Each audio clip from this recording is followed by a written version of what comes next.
ਨਾ ਢੋਵੀਂ ਵੇ ਰੱਬਾ ਮਾਵਾਂ ਨਾ ਖੋਵੀਂ।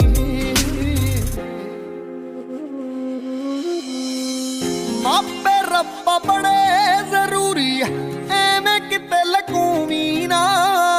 ਇੱਕੋ ਅਰਜ਼ ਆ ਸੁਣੀਂਦਾ ਤੇ ਆ ਮਾਂ ਕਿਸੇ ਦੀ ਖੂਵੀਂ ਨਾ। ਉੱਚੀ ਹਸਤੀ ਛੋ ਨਹੀਂ ਸਕਦਾ, ਰੱਬ ਮਾਂ ਤੋਂ ਵੱਡਾ ਹੋ ਨਹੀਂ ਸਕਦਾ। ਤੂੰ ਹੋਰ ਕੋਈ ਰਿਸ਼ਤਾ ਮੋ ਨਹੀਂ ਸਕਦਾ, ਜ਼ੋਰ ਬਥੇਰਾ ਲਾਉਣਾ ਮੈਂ